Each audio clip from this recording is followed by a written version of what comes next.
welcome to Your Art Sucks, a podcast that aims to destroy mediocrity in all forms of art. And this is episode 9, Higher Power, Anthony Gaudi and Frank Gehry. In this episode, we will see if faith in a higher power can lead an artist to works of art that transcends the commonplace, or does the belief in untethered self-motivation triumph divine inspiration? Hopefully, by examining these artists and their work, we may come to some sort of resolution that reveals to us the importance of belief in our creativity. Now, before we get to the main content, I did want to mention to you that Season 1 will be about 10 episodes in length. So after next week's show, I will probably take a little bit of time off to prepare for Season 2.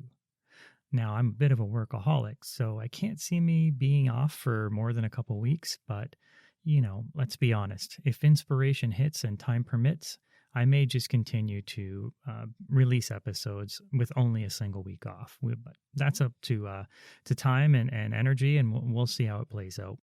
What my hope is that I can continue to provide you with compelling content highlighted through the work of amazing artists from all disciplines, which hopefully will lead you to some insights that you can bring into your creative methods. Ultimately, I want nothing more than to help you create better art. Okay, with that out of the way, let's get to this episode. In the realm of religion, there are few who qualify for the consideration of beatification, which, for those of you who are not Catholic or may not be aware, it's the recognition that a deceased person has entered into heaven and now has the authority to intercede on behalf of those who pray in their name. This is a very high honor, and it's reserved for all but a few that the Vatican finds worthy. But there are those who would look to have this acknowledgement bestowed upon a person they refer to as God's architect. To the rest of us, he's known as Anthony Gaudi. Gaudi, born in Catalonia, Spain, he was the youngest of 5 children, 2 of whom unfortunately did not survive until adulthood. Anthony's parents held very strong beliefs, and he was baptized just days after he was born into the Catholic faith. As we will come to see, religion was the backbone of his entire existence. Early on, he relied on this deep faith connection when he suffered through many bouts of poor health, and these bouts included painful joint swelling caused by rheumatism. Beyond these hints of belief that existed early on in his life, there's other examples that display his true devout nature when he would subject himself to very long periods of fasting. These fasts became so extreme that they almost took his life in 1894. But he continued to disregard his mortality, and he intensely practiced these fasts for the remainder of his existence. With health issues featuring prominently in his physical makeup, Gaudi did manage to avoid frontline action in the wars that erupted in Spain at the time. Finding ways to still be active in the service, he did complete his compulsory military attendance, but most of which was spent on sick leave. Fortunately, this downtime allowed him to study architecture and eventually led him to graduate from the Barcelona Higher School of Architecture in 1878. In addition to his architecture classes, he also studied French and history, economics, philosophy, and aesthetics. His grades were kind of average, and he did occasionally fail some courses. And funny enough, when he was handed his degree, the director of Barcelona Architecture School said, "We have given this academic title either to a fool or to a genius. Only time will show." Well, we know now that they actually did give this title to a bit of a genius, so lucky for them it worked out. But even Gaudi thought the title was kind of provided in jest. When he received his degree, he reportedly joked to a friend that this title now bestowed upon him the abilities of an architect. But it was clear that while Gaudi lacked the formal training, he made up for it in his unwavering faith. There was no doubt Gaudi was determined to pursue this calling. And it was his calling that allowed him to see the reflection of the holy in his surroundings. He believed very strongly in the beauty of nature as its direct representation of God's glory. He's famously quoted as saying, "Originality consists of returning to the origin. Thus, originality means returning, through one's resources, to the simplicity of the early solutions. He's also been noted as stating everything comes from the great book of nature. Gaudi's strong faith and religious background had taught him that God was perfect, and his creations within nature were an extension of that perfection. If one wanted to create a near-perfect piece of art or structure, then how could one do better than use the form and styling of the natural world? With his strong natural aesthetic, Gaudi began his career designing lampposts in Barcelona, but his determination and talent eventually led to more projects that began to scale in their order of scope. In time, he came to a point that he was commissioned to work on a project that struck a chord in Gaudi. It was when he was commissioned to design a crypt for the church of Colonia Güell that the clarity of his purpose started to reveal itself. And it was not long after this when Gaudi's reputation would land him a project that would come to define his life and stand as a monument to his unquestionable dedication to God. The project was the Basilica and Expiatory Church of the Holy Family, or, as most people know it, the Sagrada Familia. It must be noted that when Gaudi was handed this project, he was far from prepared for the enormity of the undertaking. While he was truly talented, the scope of the basilica was one he'd never faced prior. While other artists may have shrunk into the shadow of such a commitment, Gaudi's trust in a higher power allowed him to rise to the occasion. When he first witnessed the plans for the Sagrada Familia, which fell to him after the resignation of the original architect, who was hired to complete this structure, this guy's name was Francisco de Villar, the plans were already complete. But Gaudi was undeterred by the setback it would cause. He decided that he was going to change the plans. Now, essentially, he did leave the main neo-Gothic elements of the structure. He left them intact.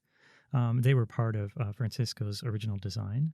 But Gaudi added more natural elements and themes that aligned with his internal senses. He further incorporated early Art Nouveau decorative elements into the structure, which were far ahead of their time. And actually, Gaudi would become recognized as using these Art Nouveau elements in many of his other projects. Pushing nature further into the work of the basilica, he utilized the form and inspiration of trees as well as elements of the human body to create an organic base, which served as a solid foundation for the defining spires that reached skyward toward the face of God. With unwavering faith in his concept, he boldly stated that nothing is art if it does not come from nature. And as nature is an extension of God, Gaudi was determined to ensure religion was overt. The interior of the cathedral was shaped in the traditional necessity of a cross, but it was enhanced with arches and angles made to resemble the interior of a forest.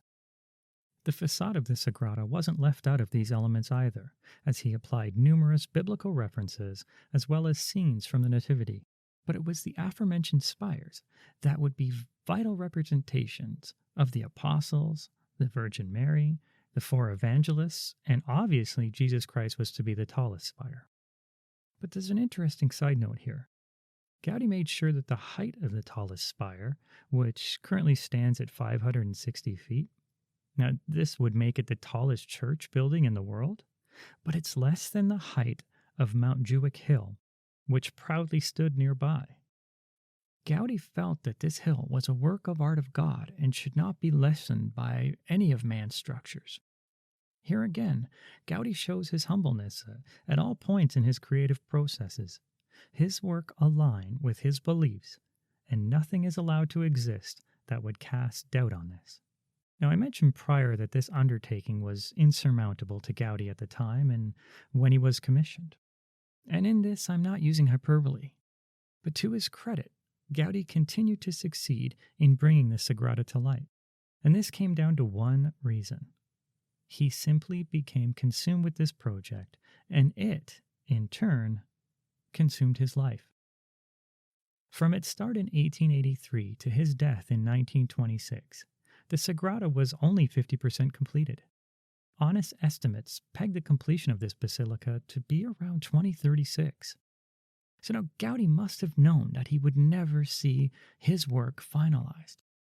But in true fashion, He ensured that all aspects of the project were available to the next generation of architects and builders who would take up the mantle in his name. And this is held true. All professionals involved in the construction today adhered to all elements he left behind. It's as if each person drawn to work on the church have been converted to the religion of Gaudi. His scriptures can be seen in the spires that attempt to bring God closer to the people. His tenets are readily displayed in the natural forms and structures that elevate the interior and, in turn, elevate the soul of those who enter. This is truly an inspired work that surpasses the Creator. It is a living, breathing testament to one who dedicated himself to the service of a higher purpose. Now, as lofty as the goal of this project is, we must be truthful about the impact of such dedication on those who allow themselves to be subservient to their cause. And with Gaudi, the cause was one that was purely physical. When Gaudi was run over by a tram in 1926, just a few streets away from his beloved building, his body was mistaken for that of a beggar's.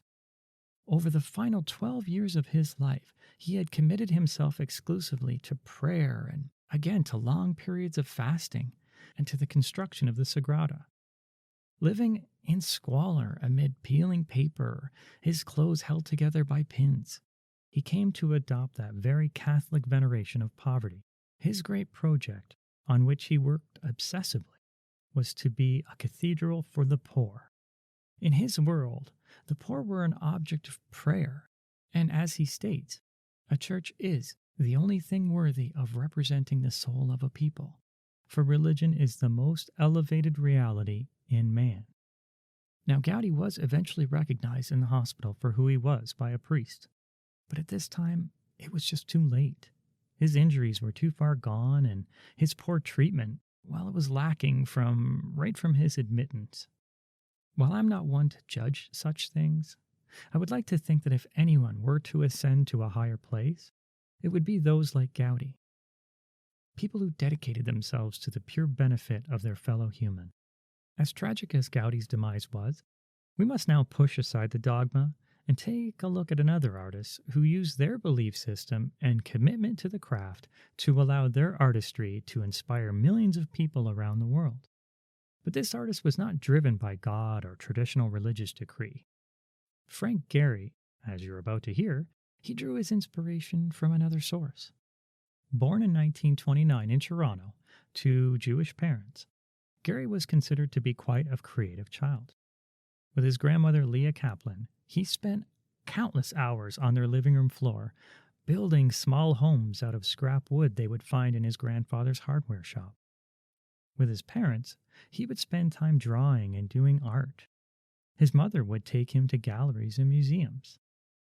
But in these early years, with the genes of creativity already presenting themselves, Gehry was saddled with the lack of ambition that caused his father to claim that Frank would amount to nothing. It was only his mother who pushed him to focus on this creative path. Journalist Nicholas Weber, in writing a review of Gehry's biography, a book done by Paul Goldberger, Nicholas wrote the following about Frank's early life. And for the purpose of this episode, it's vital to understand how Gehry's inspiration diverges from Gaudi's. Weber writes this, he says, Gehry's childhood was marked by both the deeply traditional values of Eastern European Jewish immigrants and a keen awareness of the anti-Semitism that prevailed in that society where he hoped to flourish. Gehry's upbringing in a close family that emphasized hard work and Jewish religious practice is one of familiar stuff to many of the life stories who came seeking a better life in North America. But his youth in the Jewish quarter of Toronto had some remarkable quirks. First, Frank's grandfather realized that he wasn't aligned with the religious restrictions the rest of the family held firm, and the family allowed Frank to work on the Sabbath, which is forbidden. But rather than resent his freedom, the future architect enjoyed running the family hardware business, while others kept their religious observances. That energy and sanctioned irreverence would stay with him forever after. For Gehry, nothing was sacred. Now, having been a keen student of the Torah, who actually aced his bar mitzvah reading, he quickly challenged his family's belief system and became a teenage atheist. He sought out non-Jewish friends, and he went on his own path. After immigrating to the U.S. and settling in California in 1949, this was due to his father's poor health. I don't know if most of you know, but Canada has some pretty severe weather systems, and they can really impact your health. So moving to California, I'm sure, was in an effort to alleviate that strain. But when Gehry got there, he felt very disconnected and struggled to find a path for himself. According to Gehry, he states, "I was a truck driver in LA, going to City College, and I tried radio announcing, which I wasn't very good at. I tried chemical engineering, which I wasn't very good at and I didn't like. Something just started racking my brain about what do I like? Where was I? And what made me excited? And I remembered art, that I loved going to museums, and I loved looking at paintings and loved listening to music. Those things came to me from my mother, who took me to concerts and museums. I remember Grandma and the blocks, and just on a hunch, I tried some architecture classes." Now, it wasn't long after this that Gehry graduated with a Bachelor of Architecture degree from USC in 1954. After a stint in the Army, interesting commonality he shared with Gaudi, Gehry's dissatisfaction with formal education grew as he left Harvard Graduate School of Design before his completion of the city planning course. Frank, also similar to Gaudi, had a strong moral compass, but where Gaudi was driven by the purity of nature and Catholic faith, Gehry held left-wing ideas and focused on socially responsible architecture. With this self-reliance at his core, Frank continued to pursue architecture and decided to work for the architect André Remaudet. After a short stint there, he returned to California, where he began to complete commissions for private residences like the eccentric Norton House, as well as his commercial structures like the Santa Monica Place that he built in 1980. But this was just the beginning of Gehry's rise. In a short 9 years, he was awarded the Pritzker Architecture Prize in 1989. The jury cited Gehry as always open to experimentation. He has, as well, a sureness and maturity that resists in the same way Picasso did, being bound either by critical acceptance or his successes. His buildings are juxtaposed collages of spaces and materials that make users appreciative of both the theater and the backstage, simultaneously revealed. It's plain to see that Gehry was special. His talent was one that wasn't bound to doctrine or rigid belief that held his creativity in check. His process was one of freedom and experimentation, and his portfolio continued to showcase his very unique works, and the world began to request larger creations from Frank. And it was here where we come to one of the most important projects that would shape Gehry's life and ultimately his current legacy. And that project was the Guggenheim Museum of Bilbao, Spain, which opened in 1997. This building is one of my absolute favorites, but I'm far from alone on this. The structure's swooping, shiny titanium exterior made the building an immediate sensation in the world of architecture. Gehry's friend Philip Johnson declared this building the greatest building of our time. The Guggenheim defined Gehry's version of postmodernism and made him a star among architects. Some would actually come to call Frank a starchitect, and it's a term he absolutely loathes. There's a phrase about the impact that this museum had on Spain. It's called the Bilbao effect. In the first 12 months after the museum was open, an estimated $160 million US were added to the Basque economy. Indeed, over $3.5 billion has been added to the Basque economy since the building opened. This success has had other buildings and architects attempt to revitalize cities, but they've had varying levels of success, and none of them have had the huge impact that Gehry's work had. Now, after this work, Gehry continued to push the limitation of formal architecture by creating structures that appear to warp in space itself.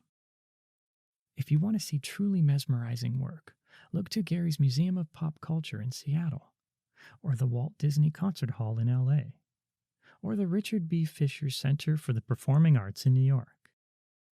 All of these creations are wholly unique and play to Gehry's theme of movement and energy. As light passes across the multifaceted surfaces, the buildings appear to be shifting in and on themselves and appear to be, to me, physical manifestations of the post-cubist paintings of Marcel Duchamp. Specifically, I see great correlations between Duchamp's work, Nude Descending a Staircase. If you don't know what that work is, look it up. It's called Nude Descending a Staircase. It's phenomenal. But I see direct relations between this and Gehry's work of the Disney Hall, or his hotel, Marquis de Riscal in Spain. I feel the painting's fractured nature and contrasting angles align themselves perfectly to Frank's buildings. And more importantly, both works appear to break from their static purposes to become electric to the viewer. But even with his newfound star-like status, he had no illusion that his talent comes from a divine source. There's no sense that he owes God his undying devotion, and ultimately, like Gaudi, he doesn't feel he owes God his life. Gehry provides himself the freedom to allow any source of life to be an inspiration. He's driven to build works of art that still function on a human level. Now, I did want to digress to just for a quick moment here, as something occurred to me when I was researching for this episode that I wanted to share in case any of you were thinking something similar. We heard earlier how Frank was meandering around LA looking for a purpose, and this search eventually led him to architecture. Now, one who has faith in a higher power could attribute this desire to devote himself to this medium as an act of God, some kind of divine inspiration. Some of you may think that he was actually steered towards these ends, and that Gehry's belief in God is not required for this to still occur. But who's to say? None of us have the quantifiable proof to state such things conclusively. We could easily state that Frank's free thinking and maternal acceptance in his creative efforts very early in his life that allowed him to choose this specific form as it appealed to him. Either way, we have a genius who, fortunately for all of us, found his true calling. So where does this leave us? We've heard about two talented individuals who've drawn inspiration from forces beyond themselves, which, interestingly, may ultimately be from the same universal pool of creativity. Regardless of their source, both of these architects were driven to complete works that were vast in nature and in scope. Their creations both became inspirational, but for varied reasons. Gaudi's work brings with it an extra dimension of spirituality that may be lacking in the cold steel structures of Frank Gehry. But one could counter that Gehry's buildings bring with them an artistic aesthetic that communicates to all viewers regardless of their religious practices and therefore has a much broader appeal. We know that thousands of artists have heard the calling of God to create works that aspire to draw attention to common themes of suffering and resurrection. Their lofty works speak to the core of all of us in that there's a higher power that we only need to look to in times of severe darkness. And this belief is directly contrary to the works completed by artists who lack belief. Non-religious works have no foundation to allow the common person to elevate themselves out of suffering. Now, it could hold true that in this formal belief structure, you may find a unique voice. To be sure, belief has its place in society, but only if its purpose is to unite and not divide. I don't think anyone listening to this podcast would argue that art should never be so lofty as to only speak to those who feign knowledge of some deeper sense of entitlement. When we play to our beliefs, our art can cause tension and disruption and may even divide our viewers. But as long as our work was created for the sake of pushing society to right its wrongs or to highlight injustice, we harness the true strength of conviction. Artists inspired by God realize the end goal of every piece should lead to eventual harmony and oneness. But let me play devil's advocate here, well, for lack of a better phrase. You may feel that institutional beliefs only serve to corrupt your vision. You may believe that religion has been the main driving force behind much evil in the world, and to create works free of such reference is the only way to bring about a voice that is truly pure in nature. And only in purity can one reach all of humanity on a level that brings the devoted out of their blind compulsion and into true enlightenment. You may also believe that all artists should be free of any shackled thoughts and find inspiration wherever life presents it. Denying yourself a path due to some inhibition based on doctrine should be, in its own way, blasphemy. But whatever side of the discussion you find yourself on, we could never sufficiently cover all relative arguments for either side to a degree that would allow any of us to make a clear choice. Maybe there is no argument that would persuade you to stray from your current belief system. Or maybe you've decided that your current beliefs are the only reason why your art has become limited in scope and lacking in vision, or lacking in voice, and maybe it's time to explore what the world has to offer. As with so many other topics in this podcast, this discussion is always yours to have alone or in a community amongst other artists. I would caution that these discussions are not easy, and in the presence of other people or viewers of your work, it may cause heated debate. But this doesn't mean that we should shy away from such interactions. We must, as artists, always strive to present art that is above the noise of the ignorant, no matter what your beliefs are. It is your duty, so honor it. It's your calling, so listen to it. Now, hopefully this episode has provided some food for thought. As with the previous episode, this is also a very weighty topic. But I urge you to truly examine what it is that you believe and whether or not your work communicates these beliefs clearly. If you find that your work has no voice, then it may be time to reevaluate what lies at your core. What do you believe in? What's important to you? What's something that you would fast for? What's something that you would dedicate your life purpose for? Once you find that, you're going to be on the right track to creating art that is truly pure at its core. Now, stop listening to me and go find something to believe in.